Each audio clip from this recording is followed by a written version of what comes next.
Bonjour à tous et bienvenue sur votre chaîne Tuto Bridge. L'enchère de barrage est une institution dans le bridge moderne. Pour autant, en connaît-on suffisamment les contours pour la rendre à la fois efficace et adaptée? Embarquement immédiat pour l'enchère de barrage. Bienvenue. Pour bien utiliser l'enchère de barrage, il faut en connaître les objectifs. À quoi sert-elle? Alors, pour cela, philosophons un peu ensemble. L'enchère de barrage a pour premier objet de gêner les adversaires.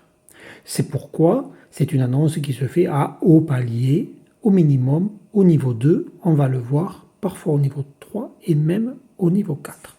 L'enchère de barrage est également une annonce immédiatement opérationnelle, puisqu'elle permet de proposer un contrat qui pourrait être le contrat définitif de la ligne si le partenaire l'agrée.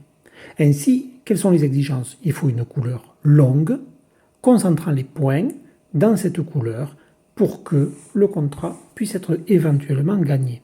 Et puis, deuxième enjeu de l'enchère de barrage auprès du partenaire, c'est de l'informer définitivement et de façon précise, non seulement de la force, mais également de la structure, c'est-à-dire de la distribution de sa main. N'oublions pas toutefois que tout contrat en mineur a vocation à devenir un contrat à sans atout.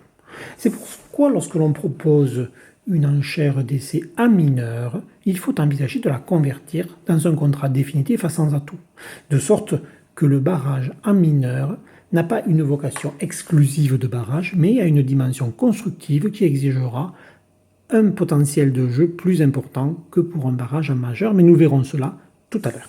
Lorsque nous avons compris à quoi sert l'enchère de barrage, il est beaucoup plus facile d'en retenir les conditions pour l'utiliser à bon escient. Voyons cela en commençant par le barrage en majeur. C'est en majeur, bien sûr, que le barrage a toutes ses lettres de noblesse. Tout d'abord, le barrage en majeur existe dès le niveau 2. Deux cœurs ou deux pics d'ouverture sont des barrages. Ils répondent à des conditions bien précises avec des objectifs en lien avec ces conditions. Je vous propose que nous les énumérions et puis ensuite que nous les analysions les unes après les autres. Tout d'abord, l'enchère de barrage de cœur ou de pique exige 6 cartes, mais ça on le sait tous, c'est 6 à 10 points H. Bien sûr, au-delà de 10 points H, on aurait déjà 13 HL, et avec 13 HL, nous ouvririons de 1 dans la majeure. Vous voyez en vignette, pour rappel, une vidéo sur cette chaîne Tuto Bridge consacrée au compte des points à l'évaluation de la main. Pour que la couleur de barrage puisse être le contrat définitif, il faut qu'elle soit belle. On compte en général 2 gros honneurs nécessaires. Vous voyez en photo un exemple où il y a même 3 honneurs. Autre condition, pas une seconde majeure quatrième. Pourquoi, si l'on ouvre de 2 cœurs ou de 2 piques, faut-il que l'autre majeur ne soit pas au moins quatrième? Parce que, évidemment, il ne faut pas détruire la possibilité de réaliser un contrat dans l'autre majeur. Il ne faut pas barrer son partenaire en lui imposant d'ores et déjà une couleur dont on peut penser que peut-être elle ne sera pas définitive si on a aussi, par ailleurs, l'autre majeur qui est quatrième. Ainsi, la ligne pourra beaucoup plus facilement trouver un fit dans l'une ou l'autre des 2 majeurs. Enfin, parce que l'annonce de barrage a une dimension de sacrifice, on est prêt à perdre le contrat pour éviter que l'adversaire réalise lui-même un contrat, potentiellement un contrat de manche. Il faut éviter d'avoir des levées de défense trop nombreuses. C'est pourquoi il est exigé de n'avoir ni 2 as au total de la main, ni 2 gros honneurs en dehors de la couleur d'ouverture. Même si ces conditions sont à la fois logiques et intuitives, n'hésitez pas à bien les enregistrer. Un peu de discipline est nécessaire pour que l'enchère de barrage emporte tout son potentiel avec elle. On peut valider également la conformité de sa main à une enchère de barrage en comptant ses levées de jeu. Lorsque l'on est vulnérable, donc rouge, il faut être plus prudent, le contre pourrait coûter cher. Il vaudrait mieux avoir vers les 6 levées de jeu. Lorsqu'on est non vulnérable, donc vert, parfois 4 levées de jeu peuvent suffire. Si l'on est en situation d'ouvrir en 3e position, à un moment donc où notre partenaire a passé, on ne risque plus de le gêner, puisque son jeu est également faible. À ce moment-là, les contraintes indiquées tout à l'heure ne sont plus exigées. Bien sûr, toujours une majeure 6e, des points concentrés, mais là, une deuxième majeure quatrième n'est plus un obstacle pour ouvrir de 2 cœurs après le passe de son partenaire.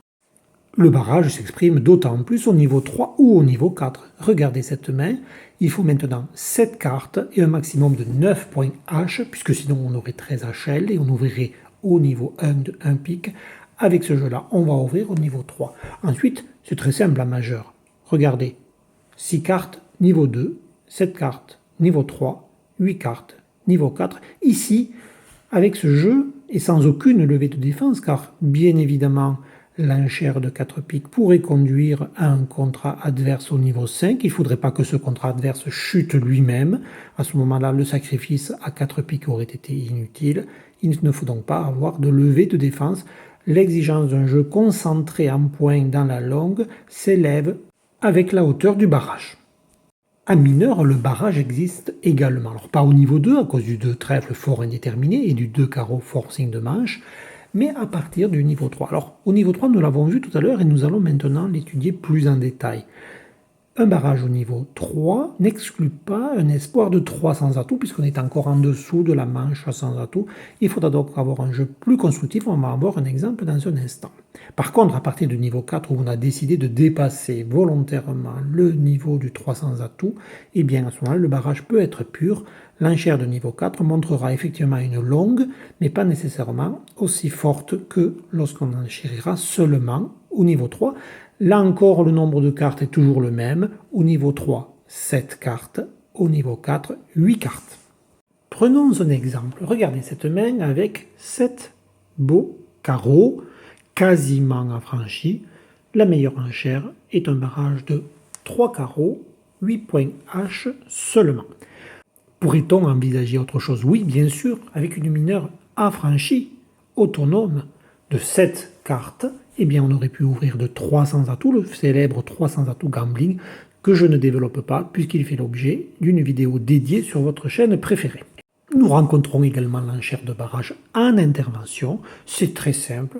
Les conditions que nous avons analysées tout à l'heure sont celles également pour intervenir en barrage, en mineur comme en majeur, avec toutefois quelques précautions. N'oublions pas que si vous jouez les Michael précisés bicolores, 3 trèfles sur une ouverture majeure montrera l'autre majeur et les carreaux bicolores 5-5. Et puis j'en profite pour vous dire, ce n'est pas vraiment le sujet, que l'intervention à 400 atouts correspond à un violent bicolore mineur.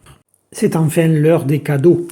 En cadeau, aujourd'hui, les développements après l'ouverture la plus fréquente de barrage, 2 cœurs ou 2 piques.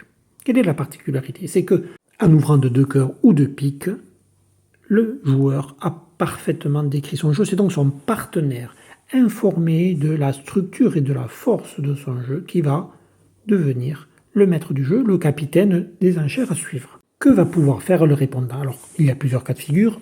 Regardons tout d'abord qu'il va pouvoir passer ou prolonger le barrage, ce qu'on appelle respecter ou prolonger un barrage, en vertu de la loi des levées, qui mérite un développement par ailleurs, mais pour bien comprendre aujourd'hui l'exposé, quelques mots sur la loi des levées. Elle est beaucoup plus subtile que ce que vous voyez écrit devant vous, mais au moins gardons à l'esprit le premier élément de cette loi des levées, le contrat de 8 levées, c'est-à-dire au niveau 2, pourra se réaliser avec 8 atouts dans la ligne, au niveau 3 de 9 atouts dans la ligne, au niveau 4 de 10 atouts dans la ligne. C'est un repère en matière d'enchères compétitives. Le barrage ouvre une séquence d'enchères compétitives puisqu'il gêne l'adversaire et qu'on est donc dans une logique de défense contre des enchères à 4. Le partenaire n'a pas nécessairement un jeu faible, il peut avoir aussi un jeu fort de manche. À ce moment-là, il va annoncer la manche à la tour. Regardez l'exemple de gauche. Un fit même second suffit compte tenu des 6 cartes de l'ouvreur. Et puis, avec un jeu plus régulier, tenant les autres couleurs et même fité, il peut opportunément annoncer 300 atouts qui sera là aussi un arrêt. Comme vous le voyez sur la photo de droite, prenez le temps si vous le souhaitez de mettre en pause ou de photographier ces deux situations pour bien les analyser. Il s'agit donc de réponse de manche du répondant après l'ouverture, à gauche de 2 cœurs, à droite de 2 piques. Et puis le répondant peut vouloir prolonger la conversation entre les deux joueurs. Il va prospecter soit pour la manche dont il n'est pas certain, soit potentiellement pour le chelem. Alors plusieurs solutions sont possibles selon qu'il y aura fit ou pas fit en situation de fit.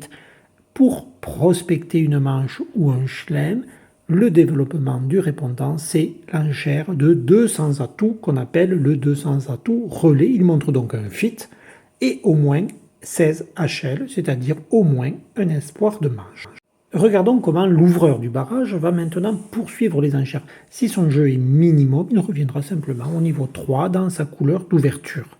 Par contre, si son jeu est maximum de son barrage, c'est-à-dire plus près de 10 points que de 6 points, il va soit annoncer une force secondaire, donc au niveau 3, soit s'il n'a pas de force secondaire, s'il n'a pas de deuxième couleur, s'il n'a pas de force annexe à sa couleur d'ouverture, et qu'il a toutefois un jeu maximum, il annoncera 4 dans la majeure. Pour en savoir plus sur le 200 atouts relais, mais également le 200 atouts dans toutes ses dimensions, n'hésitez pas à visionner la vidéo qui lui est dédiée. Seconde hypothèse, pour prospecter une manche, voire un chelem, le changement de couleur. Alors bien sûr, le 200 atouts relais montrer un fit a été forcing. Par voie de conséquence, le changement de couleur dénie un fit dans la couleur de barrage. Elle montre nécessairement un jeu fort de moins 14 H et bien sûr est également forcing. Les enchères de barrage que vous venez de voir, comme leur développement, sont bien évidemment conformes aux standards français modernes. Que ce soit en ouverture majeure ou en ouverture mineure, ou encore à sans atout. Enfin, en intervention, l'enchère de barrage réserve bien des surprises, avec des développements souvent très riches et performants. Merci d'avoir participé à cette aventure, merci de votre fidélité, à très bientôt sur TutoBridge.